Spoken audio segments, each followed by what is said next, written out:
for pioneers of the sport here today. And we're so happy to see that everybody came to this event. It means a lot to those who raced back then, and they had support back years ago, and it's nice to see the support is still here. We're excited that this year we're going to induct our second lady racer, Miss Dianne Baker. And we're also welcoming the complete first drivers and owner of Team Able is here today with us. That was the winningest independent snowmobile racing team in the history of the sport, and they're all here today. It's a historic time. We have a 50-50 raffle over there by that umbrella in front of the museum. So please buy some tickets to the 50-50 raffle when you can. We have t-shirts, and we also are offering a 5-box set DVD of the 5 events that we're holding here. We're just taking orders today for that.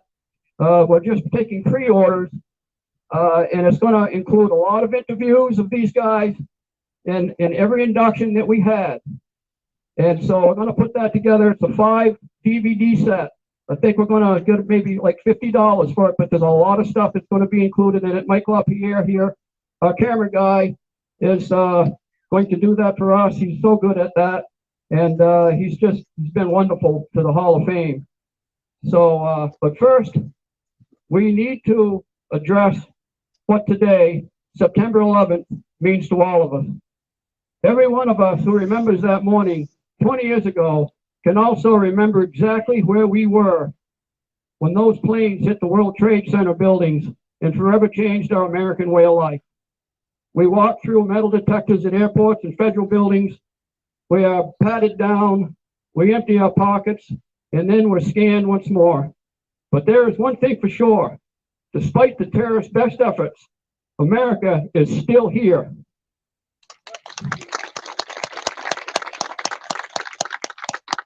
And let's please now have a moment of silence for the victims of 9/11, for our troops abroad, for Bob Eastman, for Yvonne de Hamel, and for all of those special people who are no longer with us.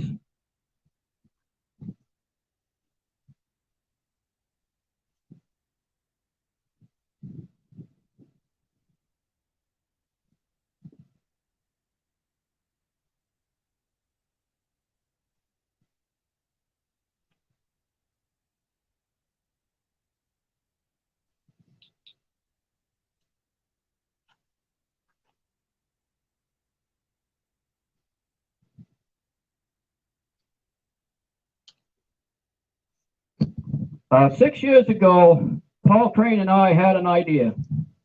That idea was to create an Easton Hall of Fame for those top early racers who were never recognized for their achievements in snowmobile racing. I came up with the name New England Snowmobile Racing Hall of Fame. Paul said, Midge, there's just one small problem. I asked, what's that? He said, you should change it to the Easton Snowmobile Racing Hall of Fame to cover New York State. And of course, he was right.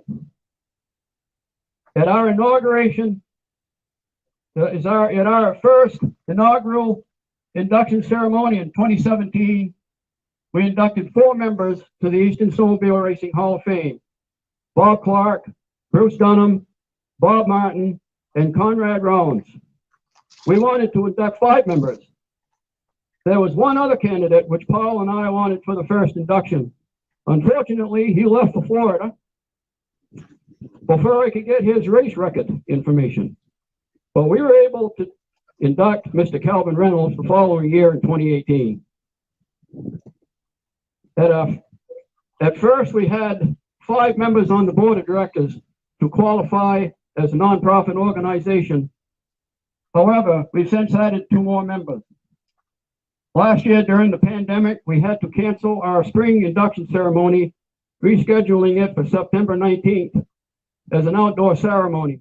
this not only gave us more time to complete the plaques of 2 more inductees, bringing them to a total of 7 for 2021, we also decided that having it in the fall is so much better. And don't you guys agree?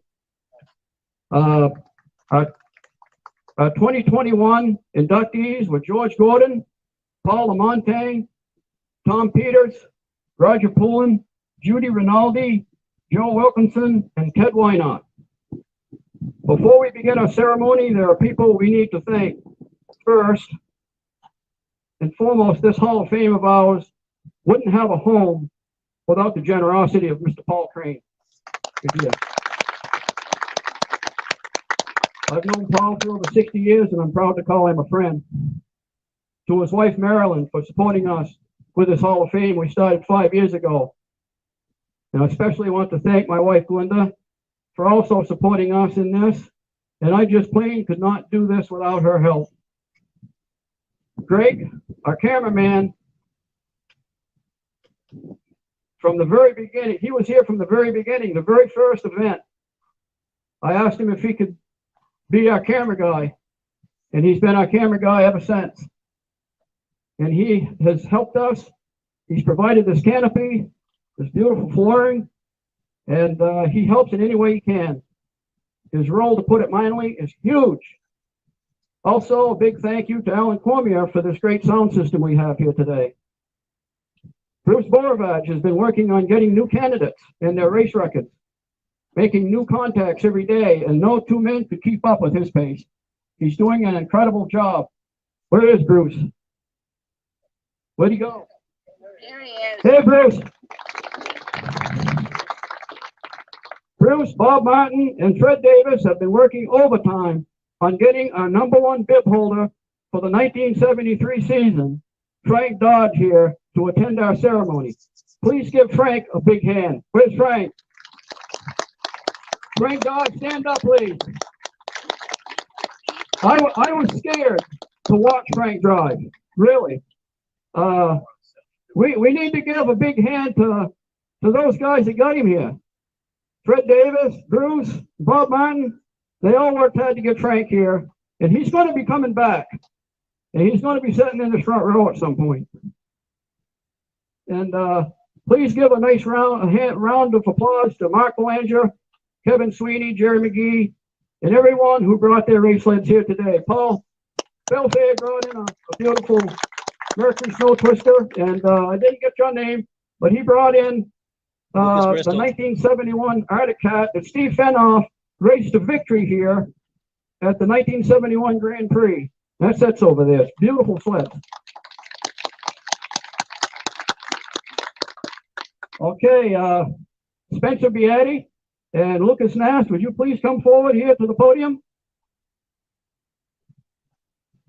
I'm going to introduce to you folks the new batch of drivers we have here in the East. Lancaster was always known for having top snowmobile drivers. Come on over here to my left, guys. Come on over here. So we had Bobby Thornton, Bobby Martin, Frank Dodge. We had some big name drivers here in these. Timmy White. There was a bunch. And I'd like to introduce you to Lucas Nast and Spencer Beatty, who have been racing in the last few years. Lucas took 10th at the Eagle River World Championship last year in the vintage class with a screaming Arctic Cat. And Spencer has been campaigning, I think, a Yamaha one year, and then he had a Polaris 3-cylinder last year that he raced in the Snow Derby. And these guys are your top drivers so far this year. And so, Spencer, how do you think you're going to do at Eagle River this year? I think we're going to do pretty good. We've been putting a lot of hours in every weekend, still new stuff. Couldn't do it without Rusty, Spencer, and the guys that come every weekend and help. So I think we're going to be, our goal is to do top 5 in the WC this year for the World Championship and go to Eganville, Ontario, if the quarters open, and Boonville, New York, and try to do some local races still because we like to keep it around here. So awesome, awesome. Yeah, if you guys watched him go last year at Eagle River, I think you won the Friday night shootout with that thing, didn't you? No.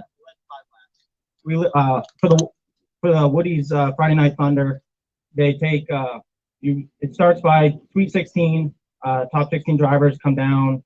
You race quarterfinals, semifinals all weekend, and then they come down to the top 16, 2 heats to 8, and then top 4 goes down to the Friday Night Thunder, which is top 8, and then the winner of that goes automatically to the World Championship. So we led 5 laps of that and just racing. So you did well. You did well, brother. Yeah, he had a screaming autocat. This year, though, he's going to try it with a Polaris. We're going blue this year. So Spencer, your dad was the chairman of the Grand Prix that we had, the 50th reunion, and the 2 other races since. And you were on the board. Every night we had a meeting. Spencer Beatty was there with his brother Tyler, and they were such a big help at getting those Grand Prix races going. And I wish we could do more, but that's unfortunate. But anyway, his grandfather was one of the original Grand Prix chairmen at some of the first Grand Prix with Bob Clark. And so this family, the Beatty family, has been steep in snowmobile racing and everything about snowmobiling.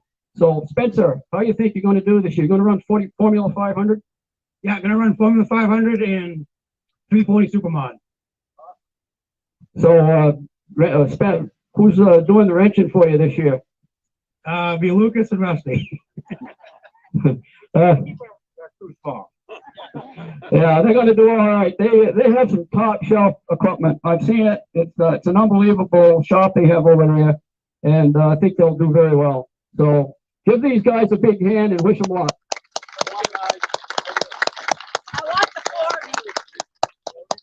Yeah, we got to do pictures, guys. It's a shame, but we have to do it.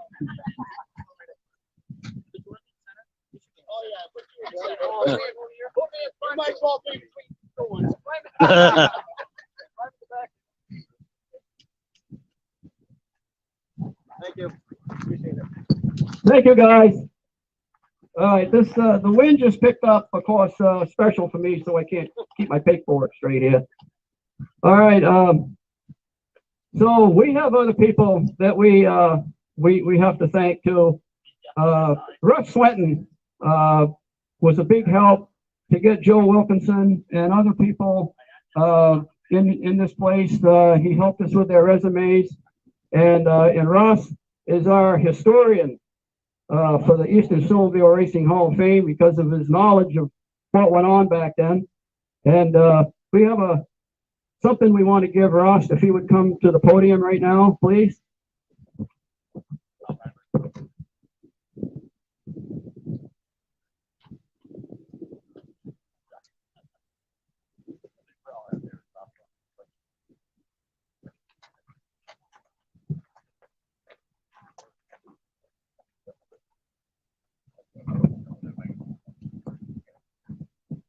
The Board of Directors of the Eastern Snowmobile Racing Hall of Fame wish to thank Mr. Russ Swenton for his many hours of compiling race records of individuals for whom the Eastern Snowmobile Racing Hall of Fame Board of Directors were selecting as possible candidates for future induction.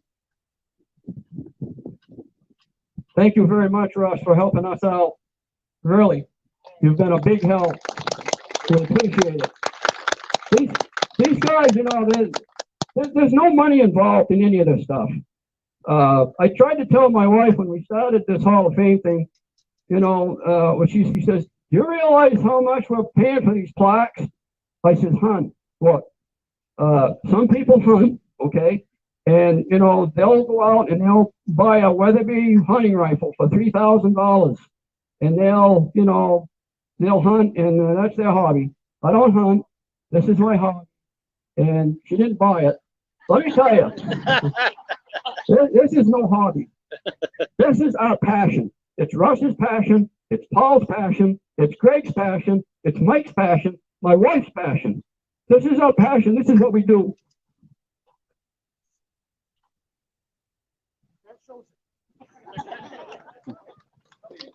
So, thank you very much, Russ. We have others. I don't know if Rick Simula came here today or not. Rick was a big help getting our Eastern Snowmobile Racing Hall of Fame page going. I got a phone call about 3 or 4 years ago. He wanted to know if he could start a page for us. I didn't know anything about it. So I said, yeah, I said, if you'd like to. So here it is. If Rick is here, I'd like him to come up to the podium. If he isn't, we'll send him this. The board of directors of the Eastern Snowmobile Racing Hall of Fame wish to thank Mr. Richard Simula for his visionary idea of not only developing an Eastern Snowmobile Racing Hall of Fame Facebook page, but spending so much of his time and effort on making it one of the finest outlets on social media. And Rick has got his own page now, and we started another page with Mike LaPierre as the administrator, but Rick started the whole thing, and he did a wonderful job. Did a great job. Also, before I forget it, Mike LaPierre is doing a podcast here today. And we're probably, what, 3,000-4,000 people might be watching this right now. Maybe Rick is. Yeah, we're over 100 right now. Yeah. It's climbing. How many? Over 100 right now and climbing. All right, yeah. So, yeah. Who knows how many? And not only that, you can run that, right, 3 or 4 different times, in the next month or so. People won't miss it. Absolutely, yeah. Right? Yeah, and I encourage people to share it on their profile for everyone to see. Yeah. So that's kind of neat. All right. I know she's here because I caught a glimpse of her. Would Meredith Audette please come to the podium? Meredith Audette, come on up here, please.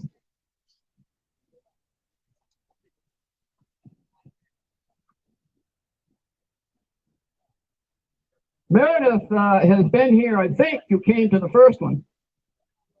And come over here. Get over here. All right. The board of directors. Eat your heart out, Calvin. All right. The board of directors of the Eastern Snowmobile Racing Hall of Fame wish to thank Ms. Meredith Audette for her continued support of the Eastern Snowmobile Racing Hall of Fame by not only taking hundreds of beautiful photographs of each event and every event that we've ever had, but also sharing them willingly with us. And I really appreciate everything you've done. And I know. So there. All right. We really appreciate it, Meredith.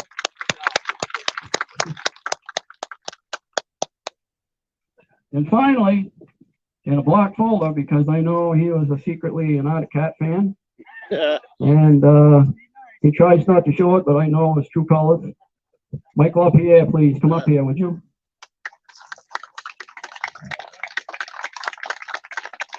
Mike, I think it was, 2018.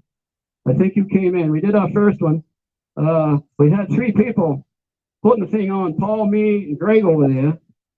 He was manning the camera, and we might have had 50 people, maybe in there, all inside the museum. And it just kept getting bigger every year. But in 2018, this gentleman shows up, and he walks up, and he said, Mr. Roseberg, he said, do you think it might be okay if I took a video of this event? And I said, yeah, you could stand over there near Greg and do that. And then he comes up to me, and he said, Mr. Roseberg, do you think it might be okay if I did some interviews? And I says, no, of course you can't interview these guys, they're mine. Well, he did anyway. He interviewed Calvin, and I think Paul and Montang, and he did a great job. He's doing a wonderful job. He knows what he's doing because he was in broadcasting. He was on radio and stuff like that years ago. So, in this electrical, this stuff on the internet stuff, he's an expert at. So, for the board of directors of the Eastern Snowmobile Racing Hall of Fame, wish to thank. Oh, wrong one. Wrong one. I got another black one here. That one there was Rick's. He's black too. Board of directors of the Eastern Snowmobile Racing Hall of Fame wish to thank Mr. Mike LaPierre for his continued support of the Eastern Snowmobile Racing Hall of Fame and his many countless hours of promoting the great sport of vintage snowmobiling. Mike LaPierre, everything you do, we just can't thank you enough, sir. Really. We can't do this without Mike now. I don't know how we did it before, but we certainly can't do it without Mike now. So, Yes, and Mike wants to say a few words about his podcast and maybe mention that 5 DVD set that you. Yeah, we're going live right now on the internet. We're simulcasting in 8 different places on Facebook and YouTube. And if you've got a cell phone here today and you want to watch it on the cell phone at the same time, you're welcome to do that. All you have to do is search for 2021 ESRHOF, that's Eastern Snowmobile Racing Hall of Fame, induction ceremony, and it should come right up. You can also go to the Eastern Snowmobile Racing Hall of Fame Facebook group that's airing live on there. 8 different places on Facebook and YouTube. And I do ask a favor of anyone who's watching this on the internet, either at home or here, as people are being inducted, please make comments in the comment section to compliment them. That really goes a long way. And I'm over here, I'll be able to pop that up on the screen live as it happens. And also, if you can share this on your profile or share this with anyone who happens to be watching on social media, either now during the event or if you get home and want to look at it, if you could share it to help get the word out, it helps everything we're doing here with the Hall of Fame. And also, lastly, just a quick plug, I do a live Vintage Snowmobile podcast every Thursday night. Just search for Vintage Snowmobile Podcast on Facebook or YouTube. You'll find it. There were almost 20 episodes last fall. And been running reruns over the summer, but I'm going to start going live again in October. I'd love it if you could join us. I thank you so much. Thank you for thanking me, by the way. Thank you very much, Mike, for everything you do. The podcast, I think we have Larry Berman might be on that watching now. Kenny Young from New York, #1 driver in 71, might be watching this now. There's several people that couldn't make it here today that might be watching this podcast. So this is a wonderful venue thing that we've got going here because of, COVID and all that kind of stuff. There's another guy that I would like you guys to meet, and his trophies in the museum, if you want to see it. It was the first year.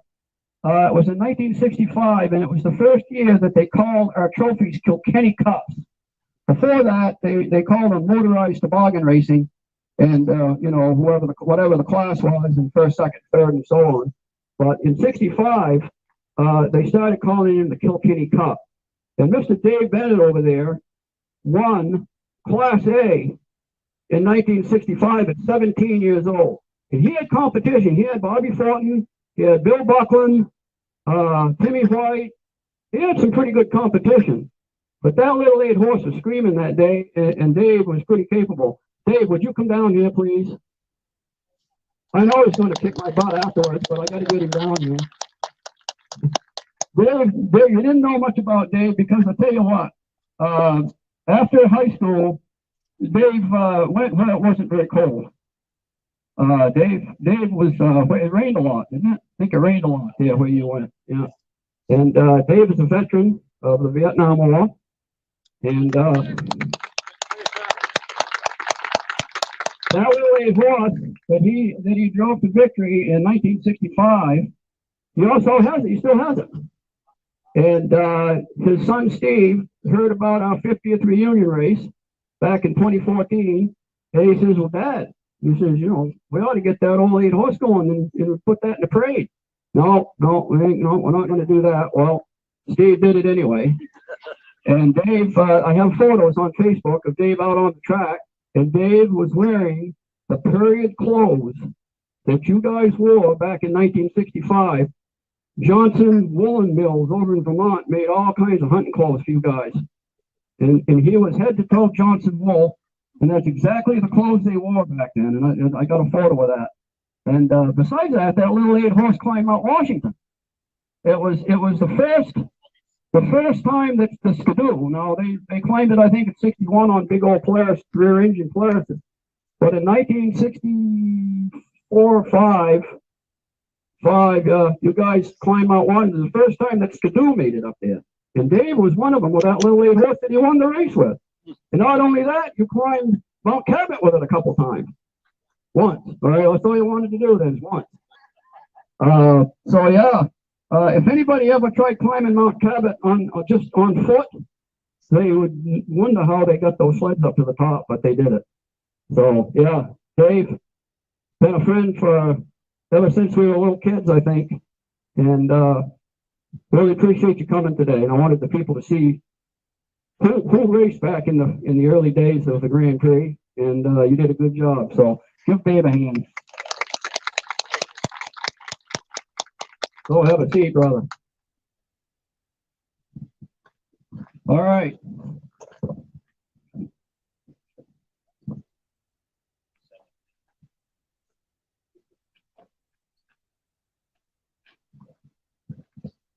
Well, Mr. Billbold, please, Abel, I made a mistake already.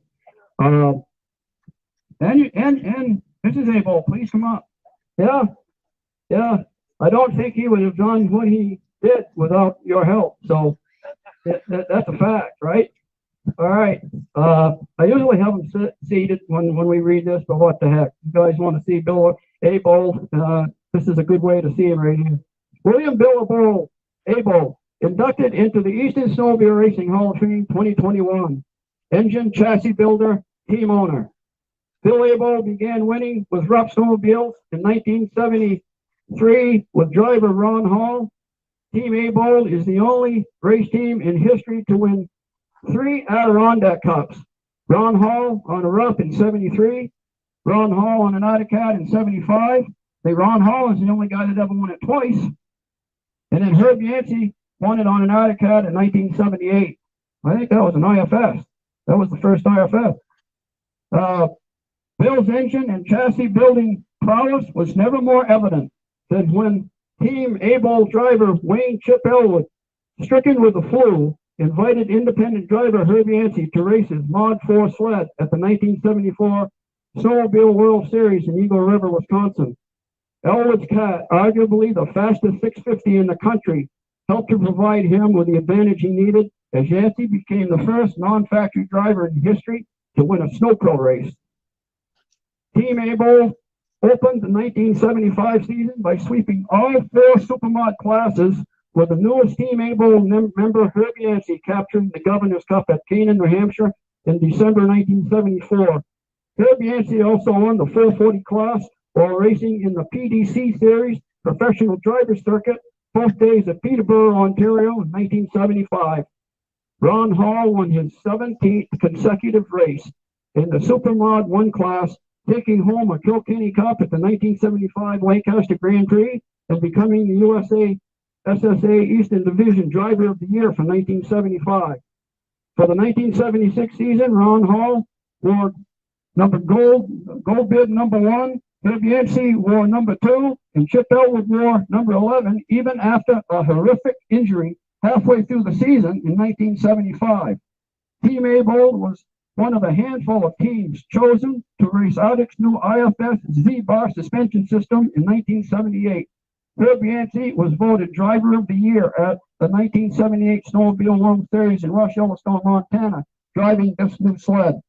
Team Abel has won 8 World Series #1 place titles, plus 13 top 5 finishes, with 3 different drivers and 6 consecutive Snowmobile World Series between 1974 and 1979.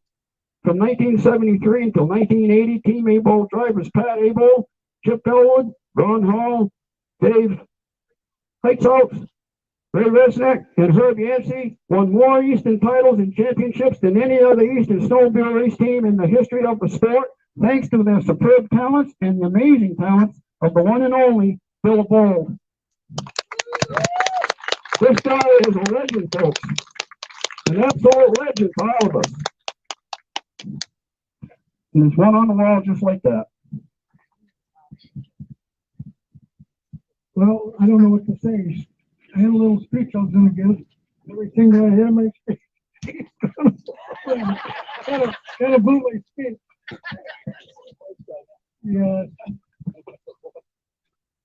Not really. I think I can. Okay. Everybody here, I want to congratulate and I want to thank you for coming. It's I just never realized all the times that I spoke at different events and so on, what a great group you got. I mean, you guys work so hard. And I definitely want to give everybody a lot of thanks. First, after many phone calls, that I got a lot of information. The most information I got was sitting right here today. Everybody could enjoy it as much as I'm enjoying it. You'd have a whole parking lot full of people. But you got a pretty good group today. You know, I come from a long history of racing, that's for sure. You can tell by my looks. We've had a racing family since we started. Part of our family and a group that Midge was talking about, our whole race team was a team. And team was very, very important to us. And I'll tell you, I myself enjoyed every minute of the races. All the people we met, a lot of them here today, was impressive. But one of the most things that I respected and I learned a lot about was the induction. When Bruce called me that I was going to be inducted in the Hall of Fame this year, I was both excited and humbled to be a candidate. I was also very impressed with the history of the group of the special people that have already been indicted. Indicted? We're in trouble now.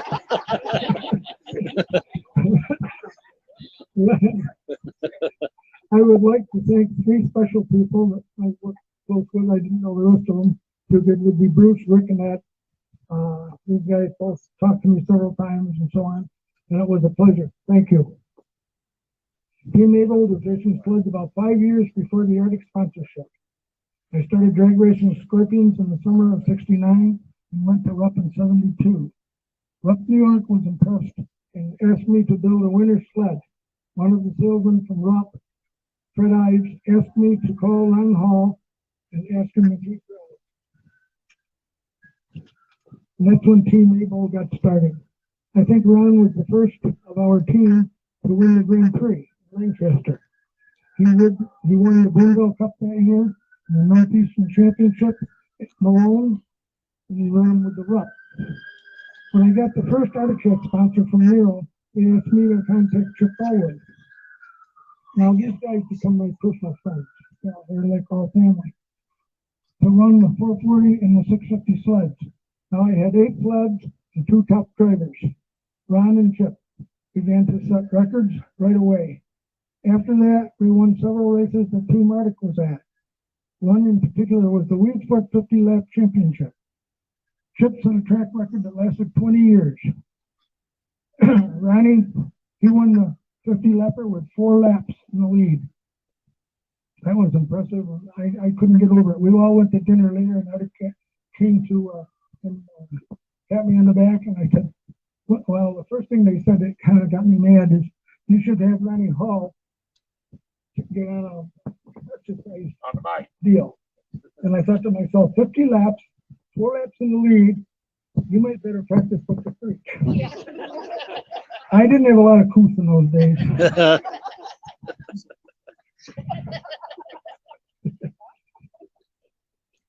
Ron beat Arctic Factory and won by 4 laps, I said. We then were asked to run Eagle River Championship. Chip got the flu, and I asked Herb Yancey to run the Team 650. After his victory, I asked Chip if he would like to run with the race team. For Herb, I'm sorry.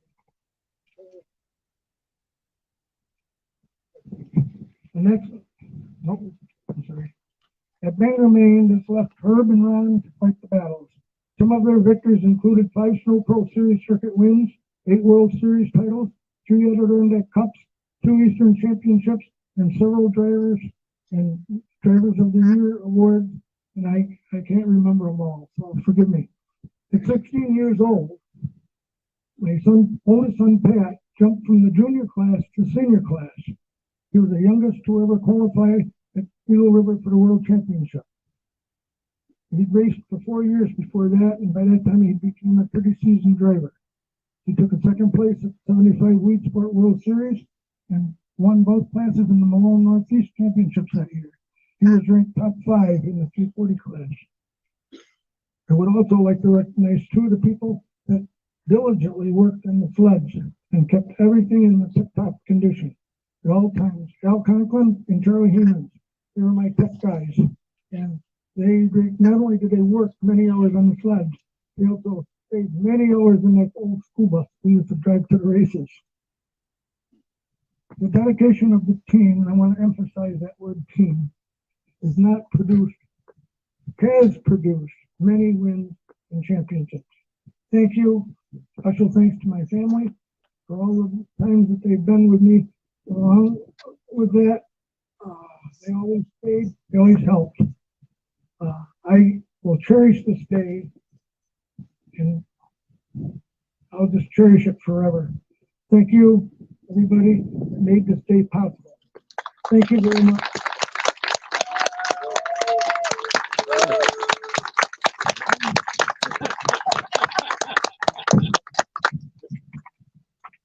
We gotta have photos. We gotta have photos.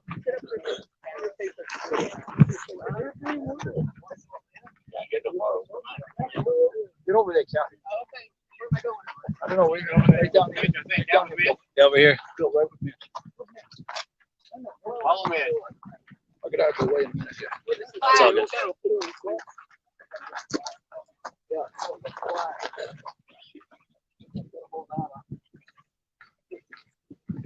I gotta have all. And this plaque here, I had a photo of Bill, and he had a real stern look on his face, and I love that photo because it you know, it gave it like, you know, he was just, you know, the task at hand was the concentration, you know, of the day was in his face, and well, family didn't like it. Family didn't like that scowl, so they said, no, we want a picture of him smiling. Well, this is a good picture too. A handsome guy. So that's yeah, well, that's I like that other one, but this is the one you guys chose. So there you go.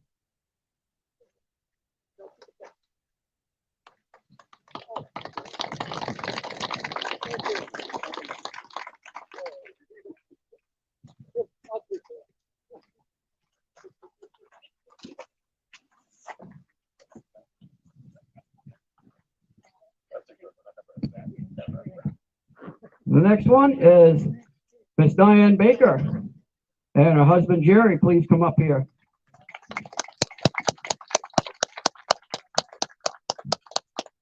Diane is our, like I said before, our second lady racer that we're inducting here today. Her husband told her that she should go for this and just give it a try. She told me, she wrote me a little message saying that she was going to try, she was going to send a resume and see what would happen. Well, this was the most extensive resume this side of Herb Yancey, I'm telling you. And she used to be the secretary in what, USSA or some one of those events. Yeah. Oh, WSRF, ESRA, and Pro. She was good at it, let me tell you. The resume was unbelievable, and she says, well, you don't have to put it all in there. Well, folks, I wish I'd have brought my glasses. Oh, my wife, maybe you can go over and get the glasses out of the car. The car or the Jeep? The car. In the, you know, in the little pocket in the door. I'm going to maybe try Paul. Oh, I'm good. I'm good. Paul's work. Dianne Baker inducted into the Eastern Snowmobile Racing Hall of Fame 2021. Diane's first race in 1968 ended in a crash while driving her future father-in-law's brand new 2.3 Skidoo. But in her second race, a drag race on the same day, driving her future brother-in-law's big 640 TNT, she finished with a big win. When her husband was deployed to Vietnam shortly after, it would be 3 long years before she raced again. Dianne won 2 races and finished third in points for the 1972-73 season in USSA. She was the only woman in the East to qualify for the Class C final at the World Series in Malone, New York, capturing 4th place. With a series of top wins during the next 3 years, she finished as high point champion in the women's Class 1 for 1977. In 1979, Dianne was voted USSA Woman Driver of the Year, received a Sportsmanship Award at Malone, New York, and grabbed a third in both women's Class 1 and Class 2 at the Snowmobile World Series in Thornton, New York. From 1979 to 81, Dianne made second in point totals and grabbed second in the ESRA Snowmobile World Series at Cobleskill, New York. She won a first place trophy in women's Class 2 at the 1985 ESRA Snowmobile World Series in Schroon Lake, New York. Dianne made women high point champion in Mod 1 in the ESRA division from 1981 till 1986. She made second in points for the 1986-1987 season and took second in the Snowmobile World Series at Skowhegan, Maine. Dianne was ESRA's High Point champion from 1988 to 1991 in women's Class 1 and Class 2. She was best overall champion in the men's division in Mod 1 and Mod 2 for 1991 and was named once again Women Driver of the Year. She took the 1992-93 season off to work as a race official in the paddock area, but she resumed her winning ways, making High Point Women's Champion from 1994 to 1997 in Mod 1 and Mod 2. Miss Baker tried her hand at snowcross racing from 1998 to 2000, picking up wins at Tupper Lake, New York, Vernon Downs, New York, Stevenson, New York, and Pulaski, New York. Dianne was on the USSA Eastern Driver Committee, the Eastern Board of Directors in the WSRF, the ESRA, and PRO. Was the secretary for some of these organizations and was a certified New York snowmobile safety instructor for 14 years. Safety instructor, yeah, okay. Yeah. All right. Welcome, please, Miss Dianne Baker.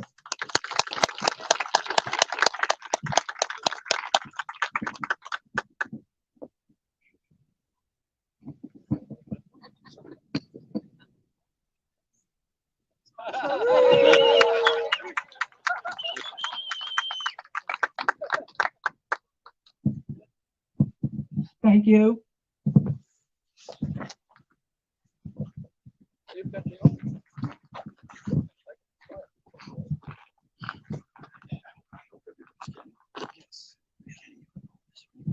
All right, once again, thank you very much. I am proud and very honored to be inducted today into the Hall of Fame. Very special. Try not to be quite so nervous. I appreciate everyone that has worked and planned for this day. It is truly very cool that the Winter Warriors can get together each year and celebrate the incoming. I also think it's cool that Lucas Nast was here today.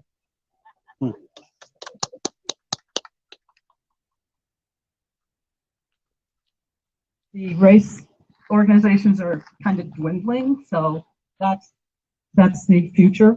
Lucas is the future of racing, and that's very important. I would like to acknowledge Midge and Linda Rosebrook. Thank you both for your time and dedication. Midge, you are one of the history keepers of the sport that I love. You followed your dream of a Hall of Fame, and here we are today, 5 years later. Thank you so much.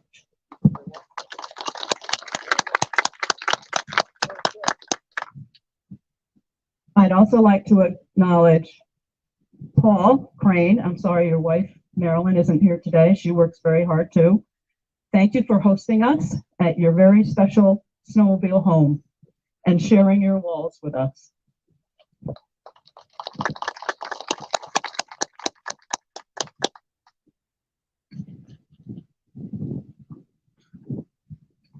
It had been a very long time since I thought much about racing in the good old days. Then my husband, Jerry, and our son, Corey, got me hooked on the Facebook site. Rick and Terry Simula, thank you for your part in starting up the first Facebook ESR Hall of Fame site. We are lucky to connect with one another. It's very important these days. Thank you, Rick and Terry.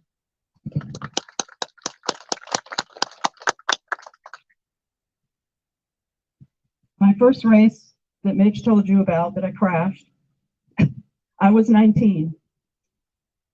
My last race was on my 50th birthday in the year 2000. So from 1969, which was the start, that was the beginning. I did not race for 1970, 71, and 72. As Mitch said, Jerry was in the military, so I had no pit crew guy.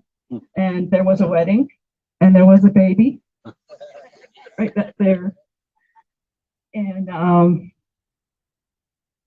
so in the spring of 72, we were just kids with a baby. And Jerry said, let's go racing now. Let's follow the USSA circuit. Well, Corey was a little over a year at that time, so it was all a whirlwind, and it was a crazy one. There were hurdles to jump, and we had no sponsors. We did have desire and ambition, and we jumped in, and we didn't look back until now. To make ends meet, we did extra jobs. We worked overtime. We usually hit the one-day races. Corey was with his grandmother's.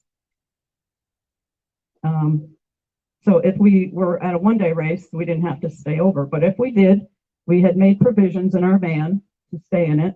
And one night in Greenville, Maine, we slept in our car well below zero, and there were mice in the headliner of the car. Many weeks in the early 70s, one of us had to win some money so that we could make it home. Thankfully, we never got stranded. Jerry's philosophy: we worked hard so we could play hard. My only regret is that I didn't get to race at Lancaster, New Hampshire. But you never know.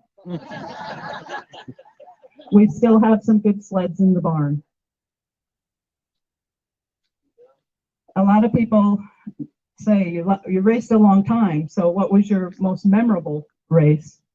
And I have to say, it was the rookie season in USSA.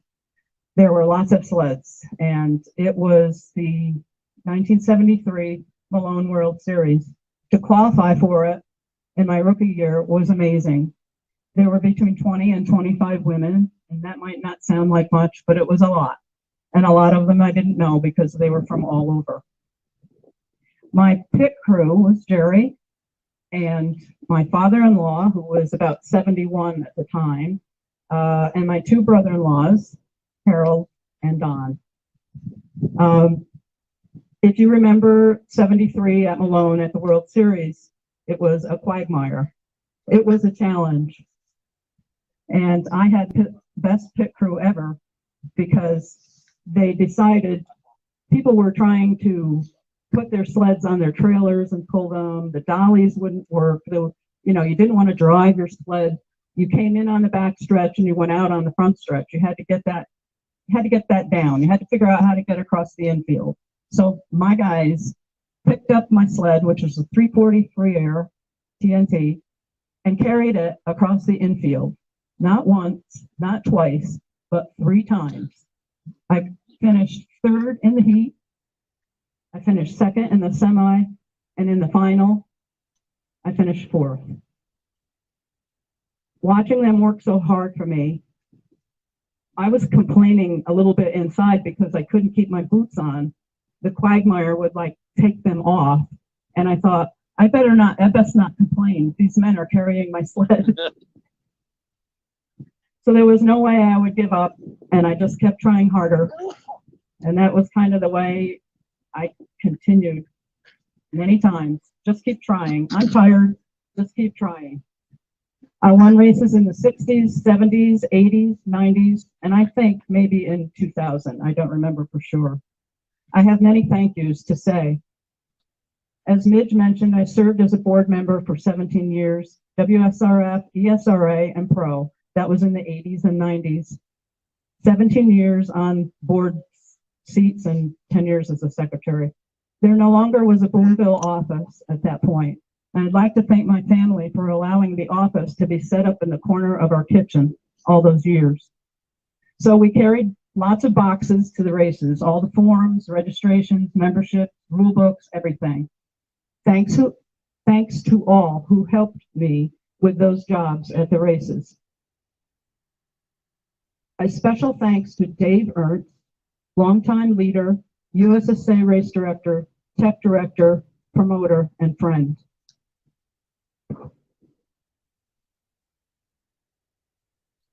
I made a comment on Facebook one day that I didn't know what I had gotten myself into because Jerry and his two brothers, they were all racing in the same class against each other. So I said that. I didn't know what I had gotten myself into. And then a wise man replied to me on Facebook, I can tell you, he was a fellow racer, I can tell you what you got into. A life that most would not understand, a life that you wouldn't trade for anything, a life filled with memories and many, many friends made along the way.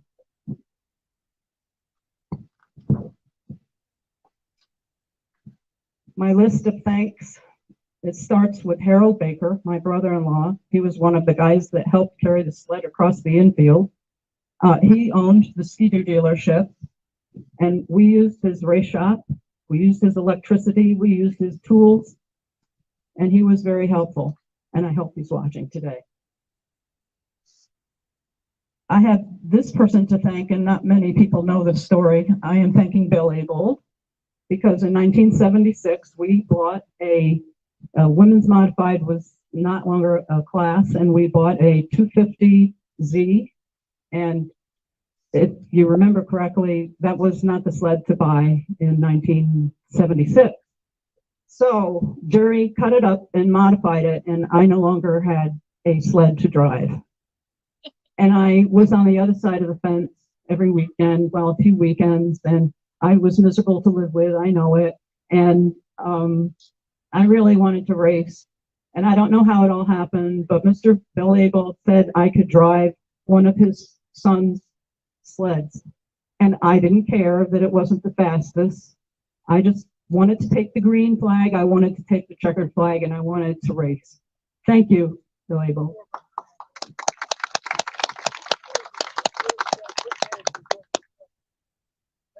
Pat, I wasn't sure if it was Pat or Dan.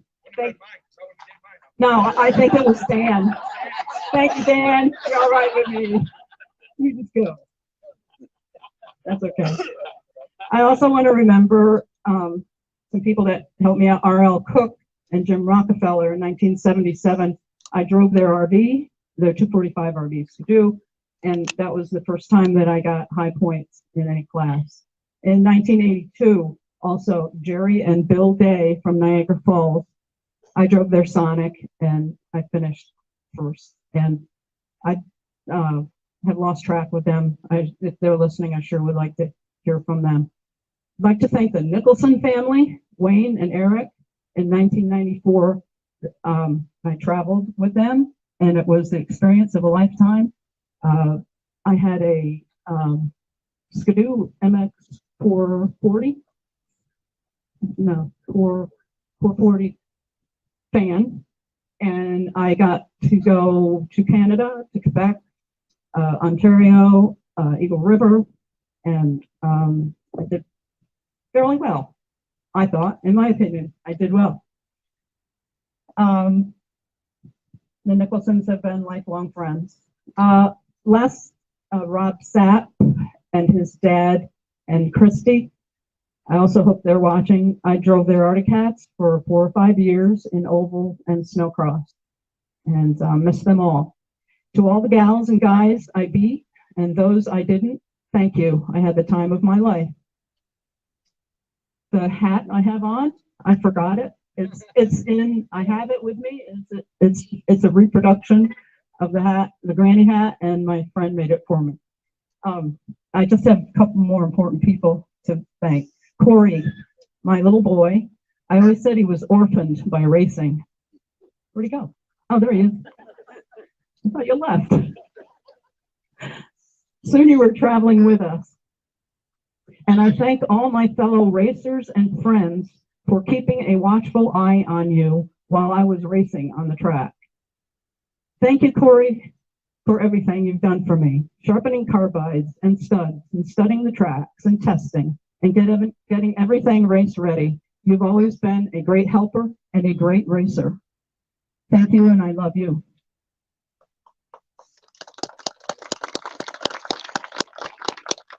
Most special thanks of all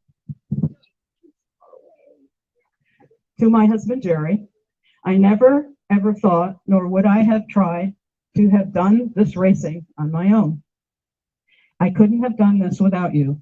You were there if I needed encouragement. You always gave me the best advice and sled setups possible. Your inventive skills made our modified sleds great. I am so thankful you and Corey can share this day with me, and I love you both.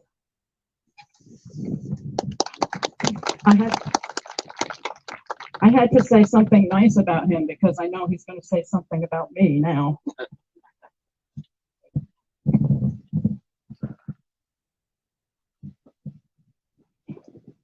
Well, let's see now. This is not very long, it's just big sheets of paper. But I was home the other day in my library pondering, and I pondered long enough so my legs fell asleep. But in the process of pondering, I got thinking, you know, the snowmobile racing community gets a little bit of a bad rap sometimes as being a bunch of crazy hooligan taking people and just partiers. And I thought, well, with all this culture change we're going through, maybe I could just do a little something to help that reputation. And then I thought, well, if you were a tech man at a racetrack, or if you owned a motel for the year-end banquet, that wasn't too bad of a statement with snowmobile racers, because we've all had our times there. And I got thinking, maybe if I introduced a little of the finer arts with such a group of people as this, they would maybe the reputation would be a little milder. So I thought possibly a little good poetry would go good. So I sat down and I wrote a poem, and I read over the poem, and I thought, nope, that's not going to help at all. You're stuck with who you are, because this poem's not going to do it. But I made it, I wrote it, so I'll read it. This story may sound familiar to those of you that are here. It was spaghetti one week, lasagna the next, the whole year. Enough money for a new belt and a spark plug or two, enough to buy gas to get to the race, but come feature time, one of us had to place or we were through. We traveled from Pennsylvania to Maine in a half-ton van with a glow bug heater that ran on propane. With a hose out the door, it looked like a gas chamber as gas chambers go. The porta potty is still frozen from sleeping in the van at Boonville at 45 below. Here, Diane, take the sled and check the hole shot. Was there snow in the infield? Well, no, there was not. The sled had a hole shot, the skis in the air, then came down to a stop. Unfortunately, Diane did not. A broken thumb, the EMT said, and at that point she told me I must go on the track, for I am not dead. So duct tape her hand to the handlebar, don't need no brake. This was a mistake we were soon to dread. Going into the first turn, she landed on her head. The local doctor said not to worry. He had a plan. He put the thumb in a cast in the shape of a handlebar. Doc was her biggest fan. I put the carbide runners on wrong one day. The hole shot was good, but the flagman dove over the snowbank to get out of the way. Need to change the gears, I proclaimed. Don't have time to put the gear cover back on, I said. Let the grease fly. You'll be leaning to the left and the grease will fly by. Yeah, that turned out to be a very big lie. So she soared into the turn 3, a speed of plenty. The sled threw her off and rolled to rest on her fanny. She sat on a pillow, nothing hard as a board, and at the end of the year ceremony, she received the Fractured Pride and Prickled Fanny Award. Blew an engine at Syracuse, much to our dismay. Figured we'd rebuild it outdoors, figured we'd work all night till the break of day. No, that was not to be true. Along comes Jack Beebe behind the wheel. I have a room at the Holiday Inn. Take your motor there. It's no big deal. So off to the room we went, with the motor under a blanket for a hiding tent. I stood in the bathtub with a cylinder between my knees, with gas flying off the honing wheel. After all, Jack did say, no big deal. Then along came Corey on the scene. Grandparents questioned, you're still going racing? Isn't that rather extreme? But Diane knew the kind of fellow racers at the track. Here, could you watch Corey for a bit? I'll be right back. My race is up and I need to be on the track. So people might say, why would you go through all of that? It seems like so much work and such a drag. But we knew the answer. It was all about the checkered flag. We look back at all those years. She started in '68 and see the people we met and the friends we've had chance to make, and see the success, and we see the mistakes, and we realize every day of our lives, and especially today, it's without a doubt, whatever it takes.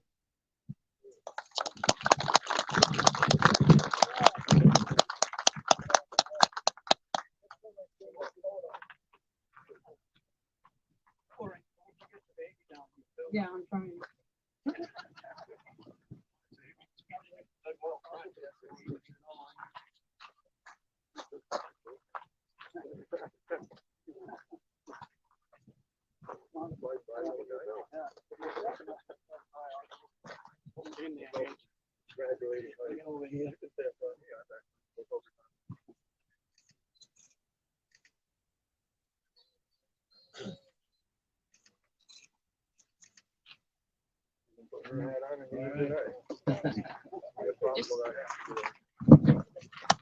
Thank you, guys. That was a great point. Yeah, that was enjoyable. Now, Diane, we have a little extra surprise for you too.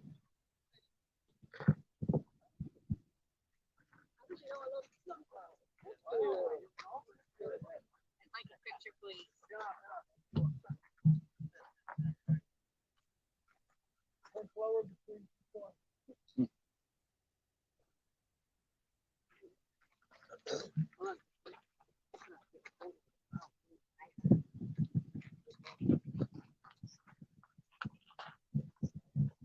All right, the next person we're inducting today is probably one of the most important people when it comes to the snowmobile and snowmobile racing. And his family could not be here today, but we have Betty Newell, who was the secretary at Timberland Machines at the time. Come on up, Betty, would you please?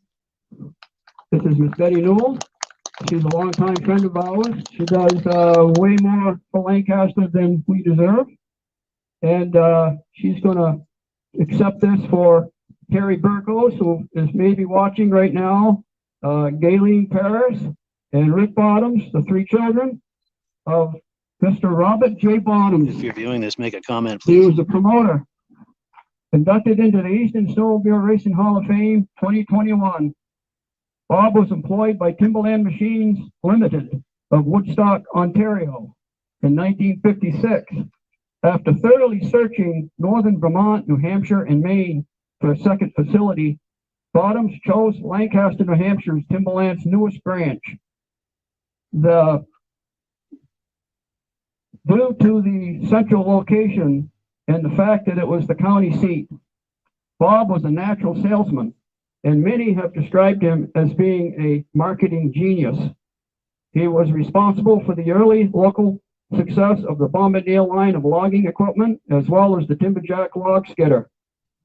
But a phone call in 1958 from J. Armand Bombardier would change forever our northern winters as we knew it, when Bob was invited to Valcourt, Quebec, to look at the latest invention, a small over-the-snow vehicle named the Ski Dog. Bottoms was accompanied by his young salesman, Paul T. Crane, and when J. Armand offered Bob a test drive, Bob instead gave the green light to Crane. While the two stood watching, Crane drove it down the unpaved main street of Valcourt. It was a ride for the ages. Bob agreed to take one to test the market. Bombardier saw it as a vehicle to replace the snowshoe for trappers and loggers, but far-thinking Bottoms was already visualizing it as a potential recreational wintertime bonanza. Bob was the motivating force behind Skidoo's early success, and Timberland Machines quickly outgrew its old building on Canal Street. The company broke ground in 1966 for a brand new huge complex on North Main Street to house a sales inventory of over 10,000 snowmobiles a year at its peak. Bob Bottoms, along with other enthusiasts, helped form the first snowmobile club in America, the Lancaster Snowdrifters, in 1964. Guess who else was at that first meeting? Paul Crane right here. He was instrumental in helping to develop snowmobile racing in Lancaster in 1962, and he even thought up the name Grand Prix for Lancaster's bicentennial in 1964. Though Bob Through Bob, Timberland Machines purchased a huge silver cup for the 1966 Grand Prix, naming it the Kilkenny Cup, and donated it to the Snowdrifters. With Bob's leadership, the Lancaster Grand Prix soon became one of the most prestigious snowmobile racing events in North America. He was also the driving force behind the success of Timberland's Big T racing team into the most formidable winning team in all of New England. Mr. Bob Bottoms. A very handsome man he was. Betty, do you have anything to say about Bob? I would say that Bob was a real push and very enthusiastic and he kept us all very busy. We were very successful. My memory of those really good days when we were here was that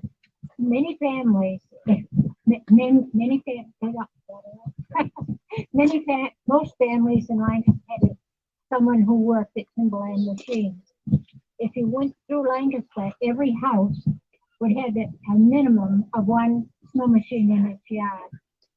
If you went out from your door, any time of the day or night, you would hear the motors, snowmobiles.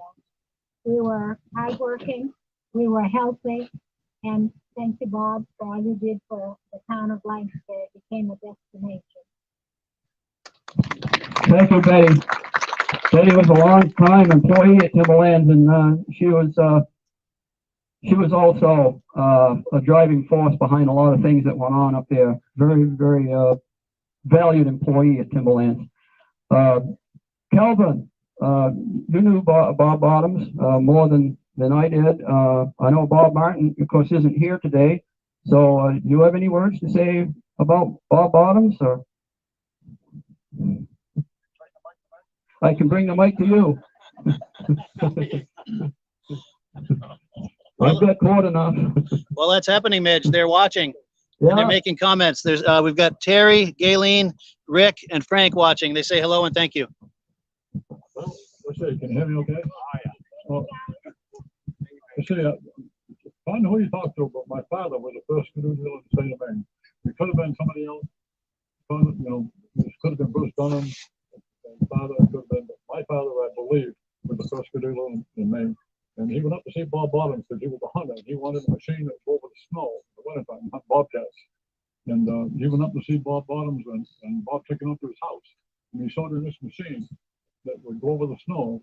And he said, my father said, well, would you sell it to me? And Bob said, well, we're not really set up yet to sell the people to the public, but if you want one, I can get you one. And my father said, well, how about becoming a dealer? And Bob said, we never even thought about having a dealer, but yeah, but anyway, we'll put you on the list. So that's how we became one of the first canoe dealers in the state of Maine. And the thing I know about Bob, I've got pictures of him in my showroom, and he and the president of Bombardier, and there's all kinds of memorabilia.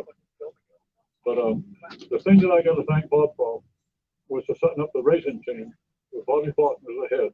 When I first came to Lancaster to race in 1965, Bobby Thornton was like 19 years old. And just with him buzzing around like this, you know who you had to beat today, because Bobby was everywhere and everywhere. And he was so excited.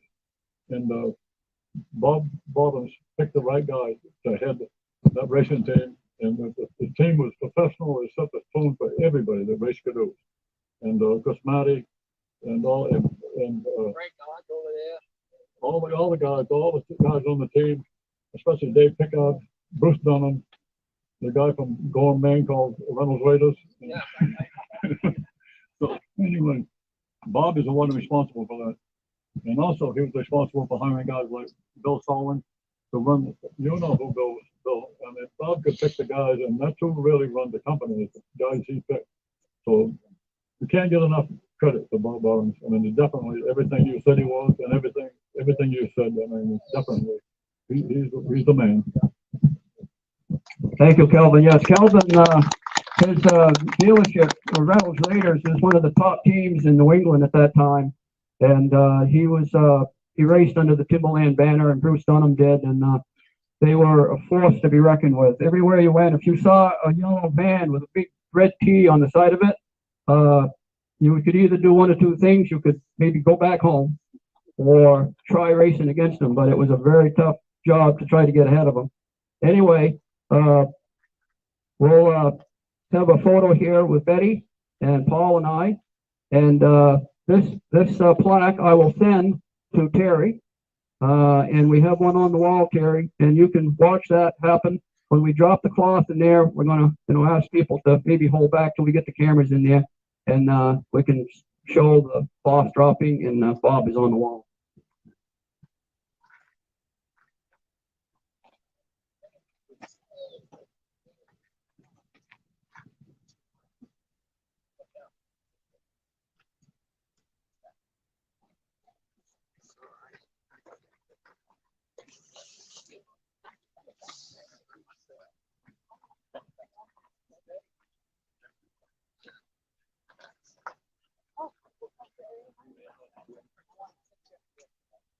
She wants a Betty. She wants a photo with a flower.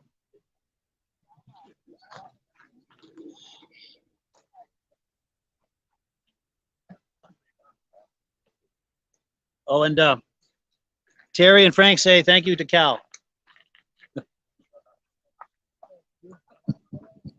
All right, our next inductee, he goes by the name of Chip. Everybody knows him by that name. I don't know if I even knew his first name when he was racing, because it was always Chip Elwood. But we want Wayne Elwood to please come to the podium.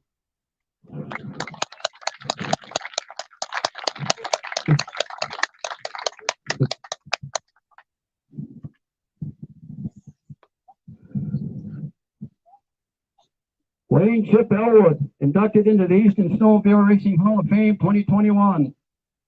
Chip's first race was in 1969 at a local event near his home on a Barg 399 TNT. He won first place against more seasoned riders. At Malone, New York, Chip won 7 out of 8 races he entered, plus he took first place in the Liberty Redfield and Forestport, New York.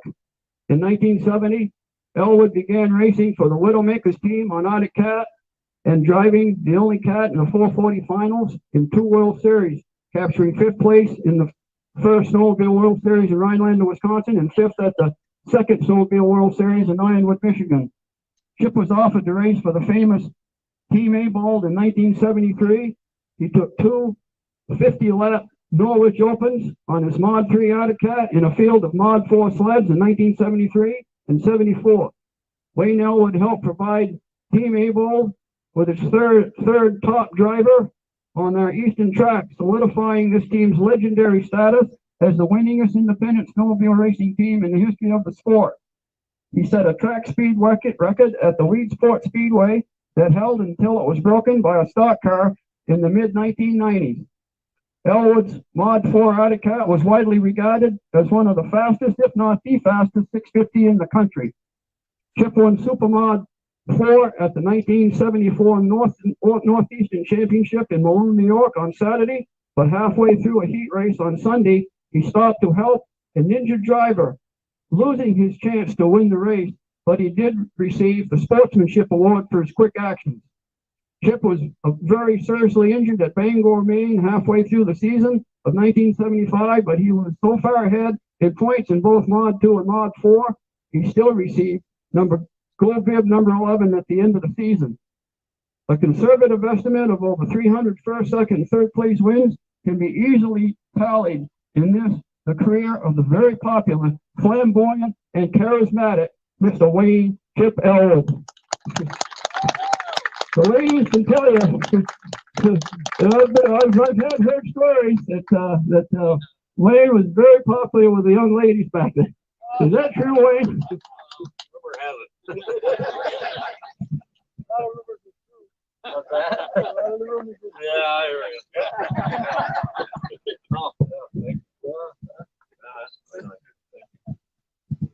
Well, there's so many people to thank that I don't even know where to start. My whole family's here, and my good friends from down home, and one of my very good friends, racing partner, so to speak, Jackie DeWitt's here, and hopefully she'll be up here one of these days. And I can guarantee it. I was blessed to be able to have two mechanics, which both of them became personal, lifelong friends. They both were geniuses. And one was Everett Regal, and the other one was Bill Aball. I'll tell you, I couldn't have done it without him. And one of the most important people to thank is Bob Swartz. Bob kind of took me under his wing out there at Rhinelander. It's a long story why I had an Arctic Cat out there, but I did. And Bob was so good to me. He treated me like I was his own son. And I was always very appreciated for that. For any of you who don't know Bob or whatever, he was owned Newell, Newell, and was a distributor for all Arctic Cats for the whole East after a while, yeah. If I can get through this, I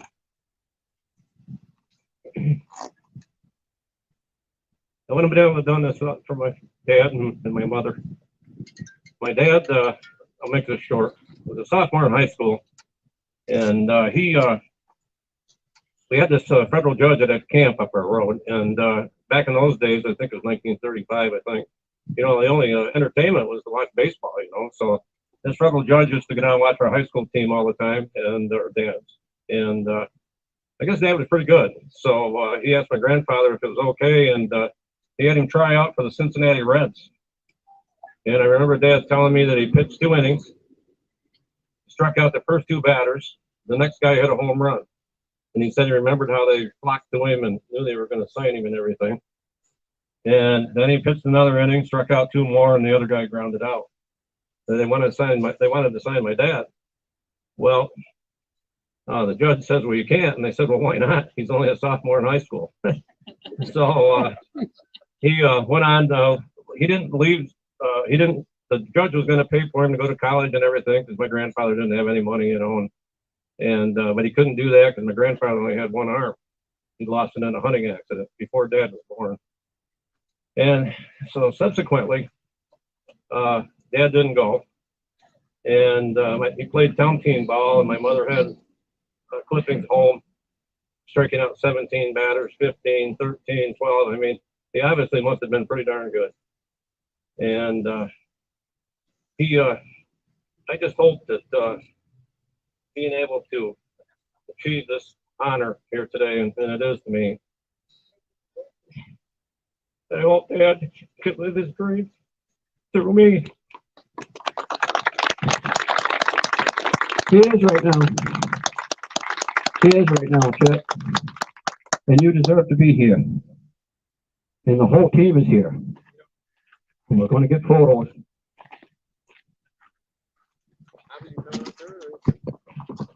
No, we'll do you just for now. Oh, okay. Oh, okay. Go on.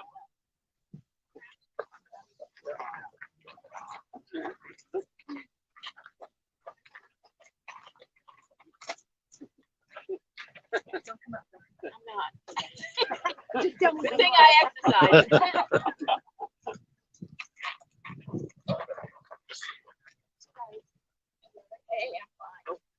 There you go. Yeah. And thank you.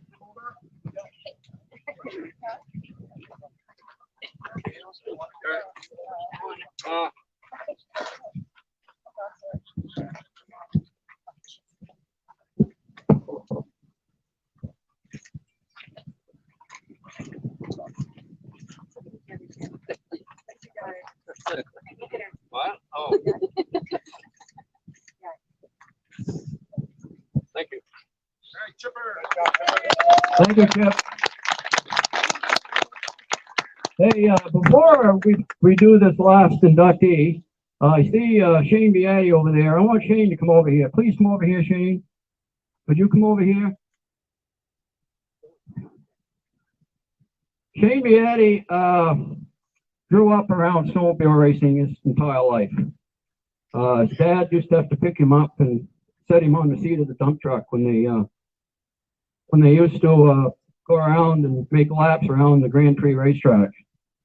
And back in 2010, 2011, long in there, we got the idea that maybe we could do a 50th reunion of the Lancaster Grand Prix. Remember that? There was only one person that would be qualified to be chairman of that race. And he's standing right here.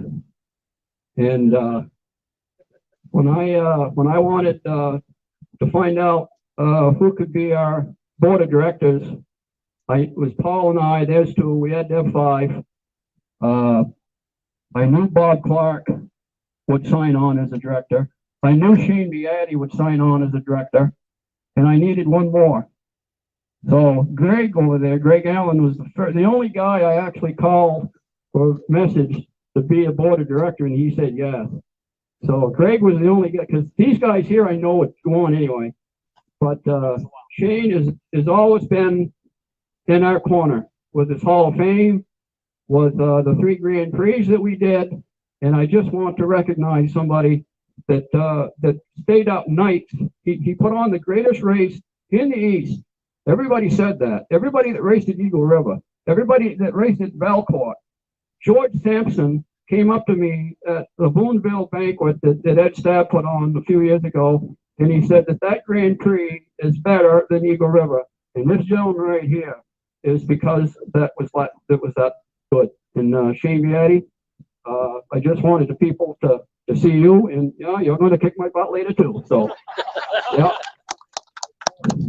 Well, there was more than Shane, but you're the one that got the team together.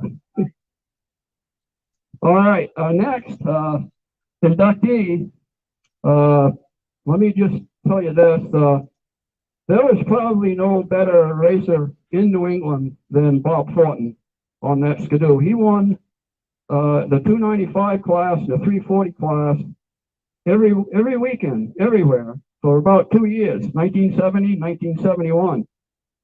It was Bob Thornton that won, and then whoever else filled in on the field, but it was Bob Thornton. So we all knew in the 1971 Grand Prix who was going to win the 295 class and who was going to win the 340 class. It was going to be Bob Thornton. The problem was nobody told Stephen Fenoff. There's a little attic cat up there next to the building with the engine sticking out, a little 71. What do they call those, EXTs? That's an EXT special, and how special that sled was.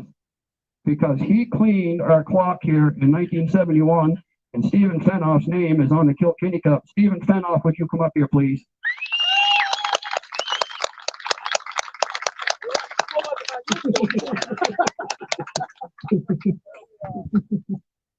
All right, Steve.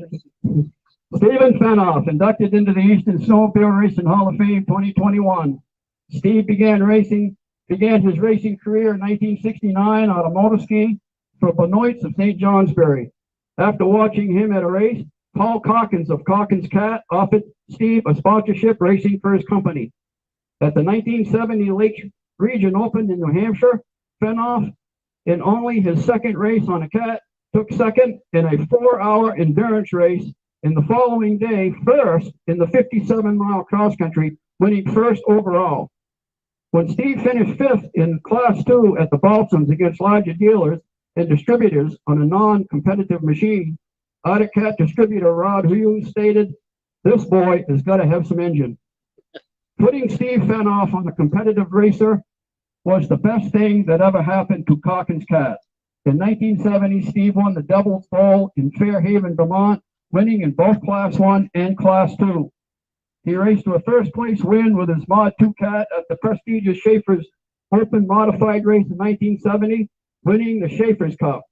Steve qualified for the first USSA World Series race in Rhinelander, Wisconsin. Driving the race of his life at the 1971 Lancaster Grand Prix, Steve won overall in Mod 2, having his name engraved on the famous Kilkenny Cup. Steve finished first in both Mod 1 and Mod 2, winning overall points to take home the Governor's Cup. At the Massachusetts State Championship, Steve also grabbed a first place and a second place at the Paul Bunyan Open 2 years running.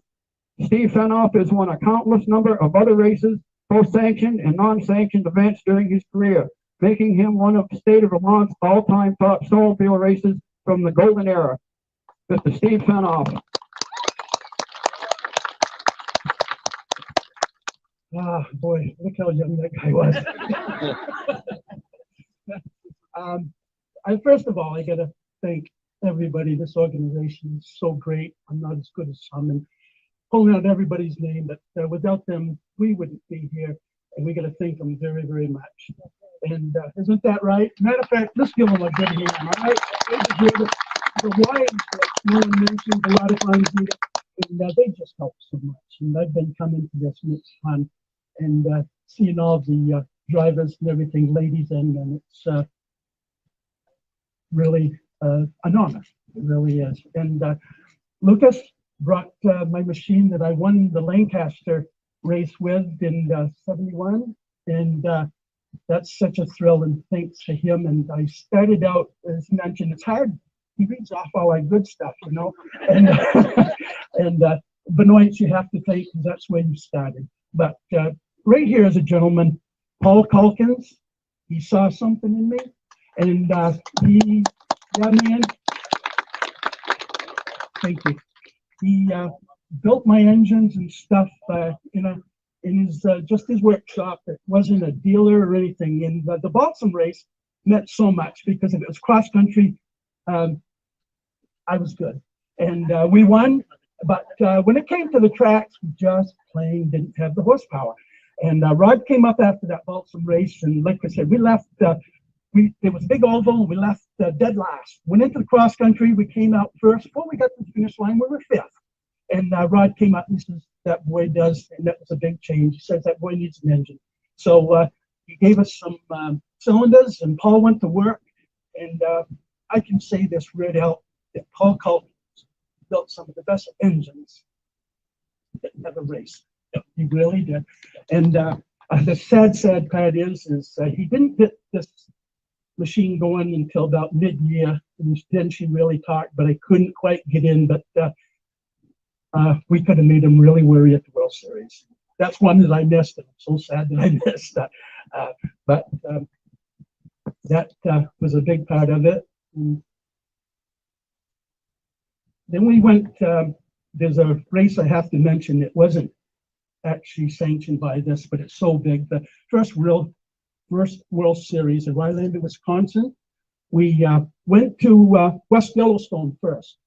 The week before, we drove out, and I was fortunate enough that Rod he hired me to go with the machine so we could take them out, because I didn't have any money to fly out and do that stuff. So we went out to West Yellowstone, and it was a huge race. We was in the A mains. There was only 6. I only finished like 4th, but got to us for being that far away, and everything was super. Then we went to Rhinelander, Wisconsin, first World Series. Let's put it this way: my cat didn't know how to swim. So we did not do that. Well, I admire a cat sitting beside me, and he pulled it out, and I wish I would have talked to him that day.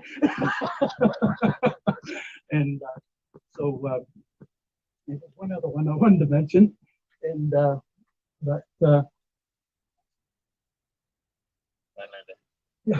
thank you. Roger Pullen here, folks. Roger's a good one. I'm not that great a speaker, but Rhinelander, Wisconsin. No, not Connecticut. It was on here. When the World Series.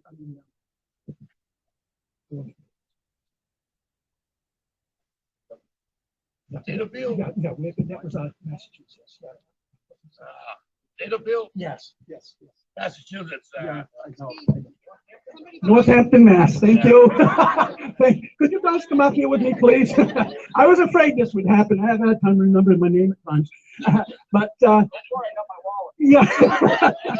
But down there we had a tremendous day. That was my biggest winnings that day. To us, like I was taking home at the time probably $85 a week living on it.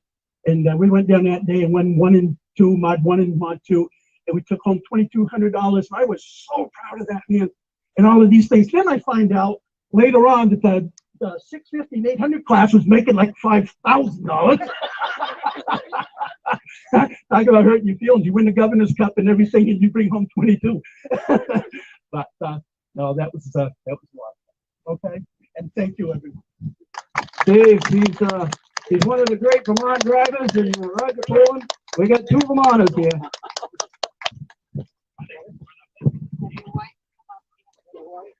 Yes.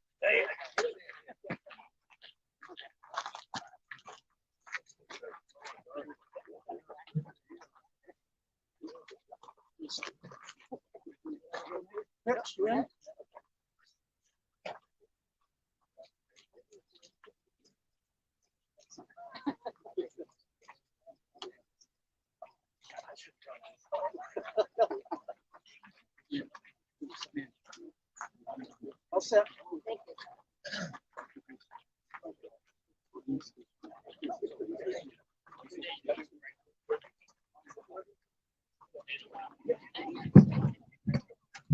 First, Boulevard just told me that we have a gentleman here that you need to meet too.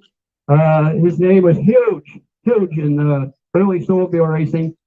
He brought Yamaha to New England, and he did very well. Is Ronnie Wilmette here? Can I have Ronnie come up here, please? Wilmette, I think his name. I don't think he pronounces his Wilmette. I don't think he Frenches it up, but. Calvin Reynolds to come up here and talk. Congratulations, Phil. Yeah. I can tell a little story about you. Ronnie, it's so nice to meet you, sir. You know, your name was in all the race magazines back then as Team Abold and the Reynolds team and the Timberland team. And I grew up, you know, seeing that your name in print, but this is the first time I've been able to meet you in person. And we really appreciate you coming here. And I think that Ronnie Wilmette, that's how you pronounce it, right? Wilmette, okay. Ron will probably, without a doubt, be joining these guys on the wall at some point. And so I just wanted you folks to see him and know that he was one of the guys that made things happen back then. Thank you, Ron. Thank you very much. Yeah. Before we go, Paul wanted me to mention something about, you know, when we first started doing this, I had no idea how much it was going to cost, and I didn't even think about it. But in the 2018 induction, Bruce and Mary Dunham was staying with us at the house, and after the 2018 induction, we were home, sitting in the living room and just taking in the day, and the phone rang, and Glinda said hello, and she handed it to me, and she said, "It's Calvin Reynolds." Well, the first thing that goes through my mind after we just got done inducting Calvin is he dropped his plaque, broke the glass, and we don't have another one to replace it. That's the first thing that went through my mind. I could not have any other reason why he'd want to call me. And he said, "Midge," he says, "how are you funding this thing?" I said, "Calvin, right now it's out of our own pocket." He says, "Well, Midge, I want to help." And I says, "Calvin," he said, "we've been blessed in business, Midge," and he says, "and I want to help." And I said, "Calvin, you've worked for every single dime you ever had, and you did not get inducted onto that wall in the end. We're not trying to wrangle money out of you." I said, "You were inducted because you deserve to be there." And he says, "I want to help anyway, and I need your address." And about a week later, a check arrived, and it was more than I made in a month. So I just want to tell everybody that, but we're not looking for money. We accept the donation. JR has helped us out. Joe Wilkinson's helped us out. Paul Lamontagne helps us out. And we sure do appreciate it, because it does cost a lot for fuel to keep this place heated and to keep the door open. It does. But it's a double-edged sword. We just are not here to wrangle money out of anybody that we're inducting. You are inducted because you deserve to be there. And that's all I have to say about that. So thank you, guys. And if you would hold up so that the camera guys can get set up, maybe take them inside and get them set up, and then we'll have the Hall of Fame inductees go in, and we'll drop the cloth. And after we do that, the Lancaster Motel is having an after party for the inductees, their families, and for the Hall of Fame contributors. Please go to the Lancaster Motel for the after party. And, but right now, we'll let the camera crew go in and get set up, and then we'll drop. Hey, Donald, how you doing? Good. It's really nice to see you. I can't stop because I got to set this up. I want to catch up with you after. It's nice to see you.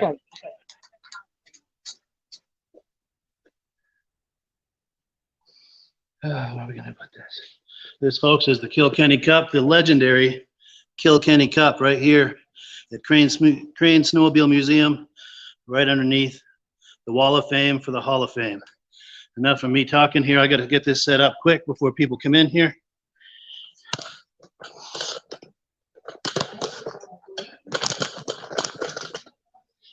All right, I'm just getting this tripod set up, so you're going to see vibration and stuff.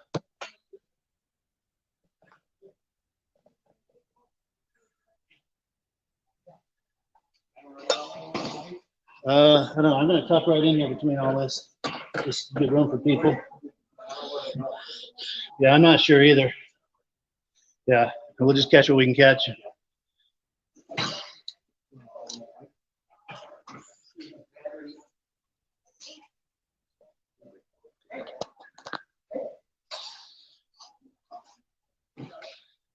Yeah, that was a nice ceremony.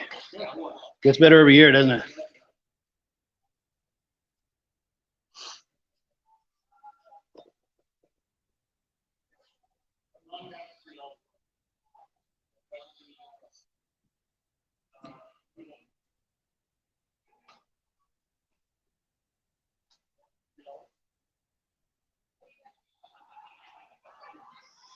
All right, folks, I'm just going to talk to the live audience here. While we're waiting, folks, we're going to take a pan around Crane's Snowmobile Museum right here in Lancaster, New Hampshire. Over 100 sleds in here. If you ever in Lancaster or planning to come, this is a place to visit.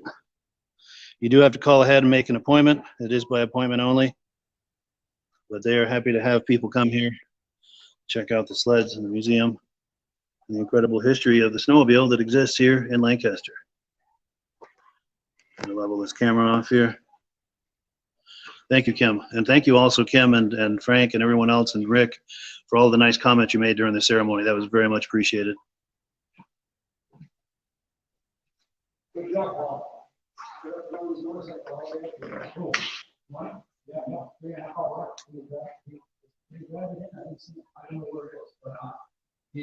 same that truck over here, that guy from Wisconsin, was very acoustic. He brought my crankshaft a lot, Reynolds 650 PXT crank. Michigan, that's the last original quarter foot PXTs out of the original mold. We're gonna do that. Just I'm gonna say, I don't need a 3-cylinder crank. You can't buy one. He's going to Maine. He came from Wisconsin, going to Maine. Yeah. No, Gary Costa. He's the one that delivers snowmobiles across the country. He's been here. He knew exactly where he worked. He went by the place. I said, "Where are you?" I just went by. I was taking Route 2. He says, "Is this trains?" I said, "Yeah, I like trains all day." To save me getting it in southern New Hampshire, I got Brian Stocks. He goes, "I got Brian from way back." Brian? Oh, yeah, I am. That's why I didn't want to go. Yeah, this is going good. We're still live. We're getting a lot of comments and stuff. And yeah, Rick Sumula and Jim Guaccione, Kim Enders. Kim, that's Bill Aball's daughter. Yeah. Jim is related to Wilkinson. Similar. Yeah, Frank Burgos. Similar. Kim Enders. Go ahead, Paul. We're against Dwayne Newman. Go ahead. You putting this under this? I will eventually, yeah. Yeah, this is the live version. Right? Oh, good idea. Yeah, I can set that up for you. Yeah, because that way we can put it on that. Yeah, set up so it loops. And get your advertisement on the so the voice is not on now, right? Just the, yeah, it's recording us, of course. I can't really shut it off. Is it going live? That's all right. No, I don't know. Well, he didn't say anything back. So. That's all right.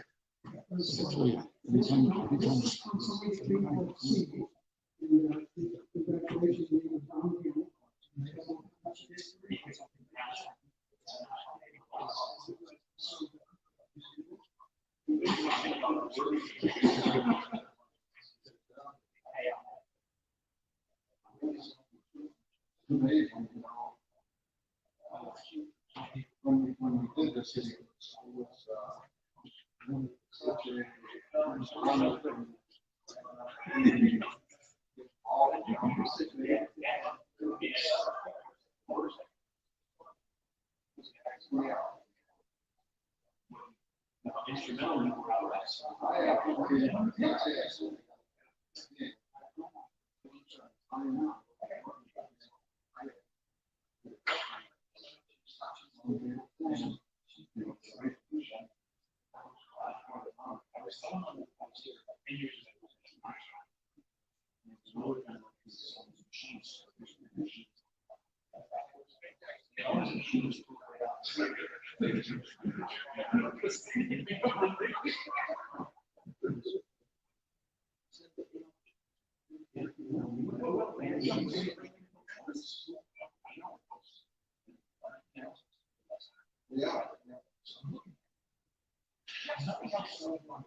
All right, folks, so we're still waiting for the unveiling. People are mixing and mingling outside. They'll be coming in here eventually. We're just chilling out. Give you a view of the museum from another direction. So yeah, if you're in Lancaster or planning to come, this is the place to check out. It is by appointment only, so if you want to find them online, it's not hard to find. Just a quick Google search. You can find the phone number to call. And I'm kind of wedged in here between some machines. Get underneath the camera.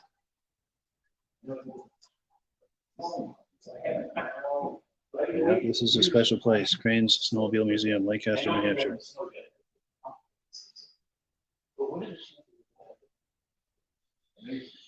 And the museum, Crane's Snowmobile Museum, has devoted the corner of the museum to the Eastern Snowmobile Racing Hall of Fame. I affectionately call it the Wall of Fame for the Hall of Fame. And this is the Wall of Fame for the Hall of Fame. That's what I like to call it. And you can see what that gray fabric is. There'll be, let me just tighten this up so the camera can be level. That gray fabric will be pulled away.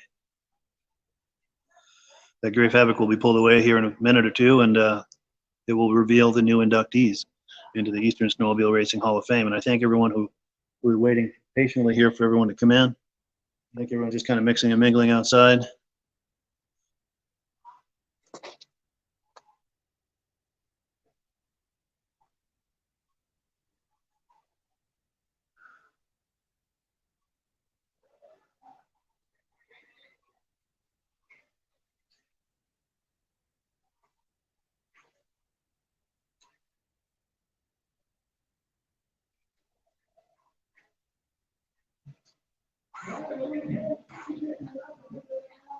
Well, they're doing the raffle. I'm going to go outside real quick see if we want.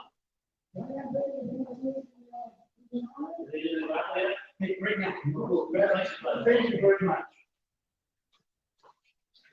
So we grab that thing and go around it. I just didn't know how to, I think you guys go around, please. Let's stand and wait for a little bit. Okay, how do I get that? Oh, that's right, you can hand them to us, please. Okay.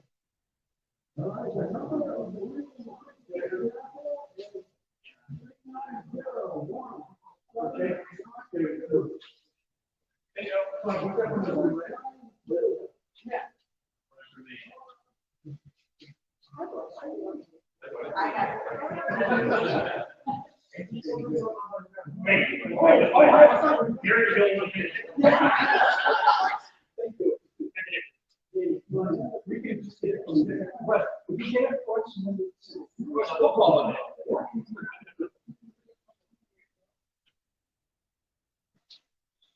John, would you like to come up? The rest of that, if you want. All right, so some of the racers are getting their photos taken next to the Kilkenny Cup. These are people whose names are on it.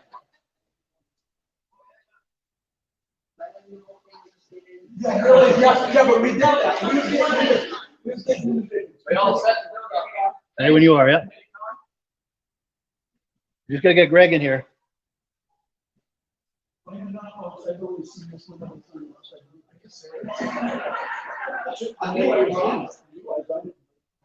Not personally, I've seen pictures. Is that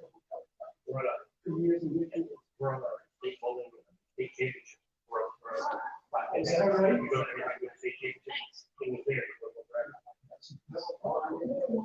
So Steve, do you have any memories of that winning the Kilkenny Cup? We're live on Facebook and YouTube. Any memories of winning the Kilkenny Cup?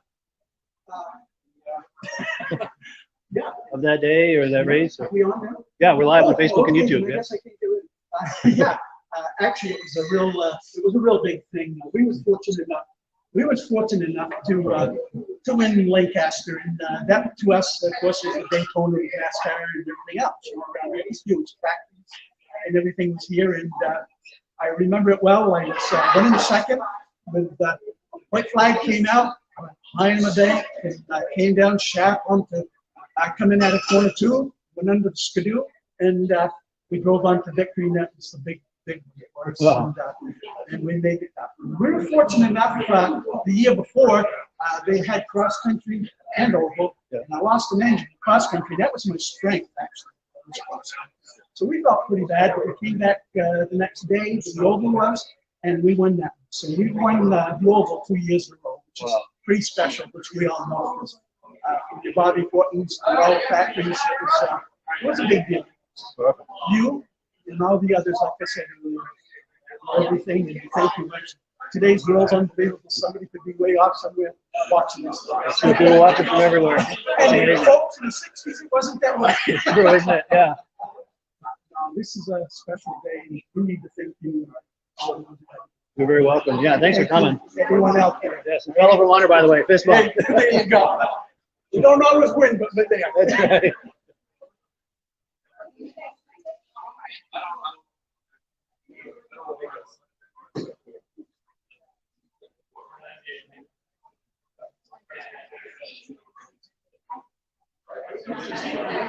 Speaking of the after party stories, there are going to be even more of them at the Lancaster Motel. Once we're finished here, we're all going to move to the Lancaster Motel for the after party, and be more fun over there.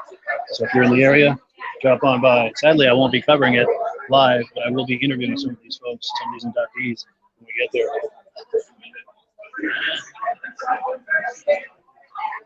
Yeah.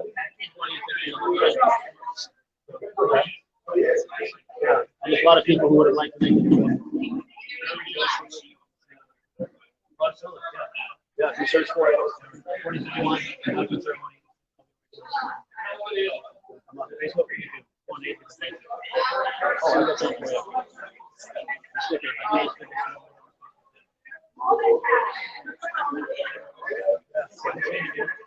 sticker.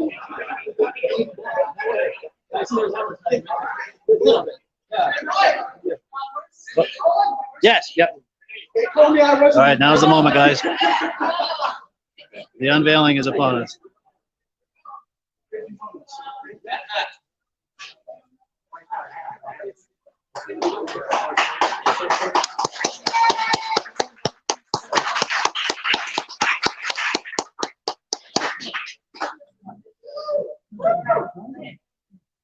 Who's that young fellow on the wall?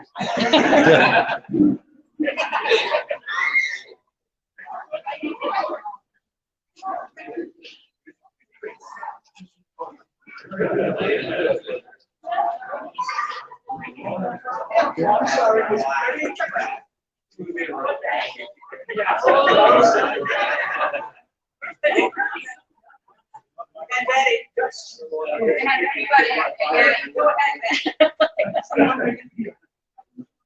Well, I hate how this to do.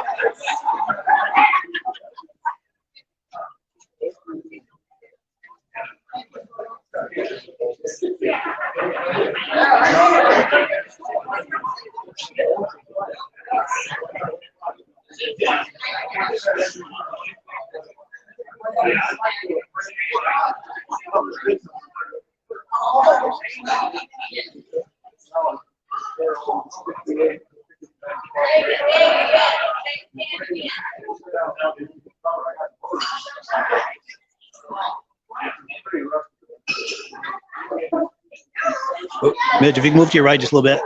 There we go.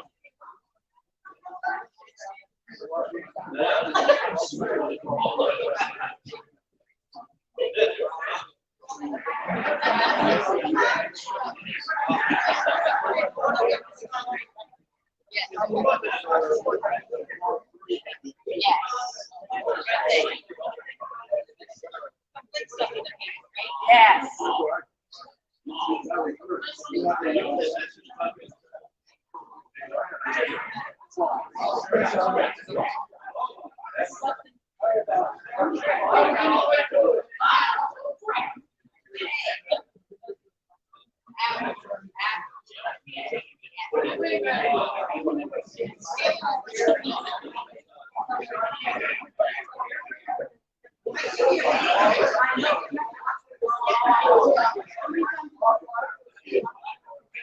Right, for those of you who are still with us, I don't know if you can hear me a lot or not, but there's a lot of ambient noise here. But we're moving over to the Lancaster Motel here shortly for the after party. If you're in the area, you're welcome to join us. I will be covering that on the live feed, but I thank everyone who's viewed this today and helped us celebrate and honor all of these inductees of the class of 2021 Eastern Snowmobile Racing Hall of Fame. That's it for now. Thanks for viewing. I'll catch you on the other side.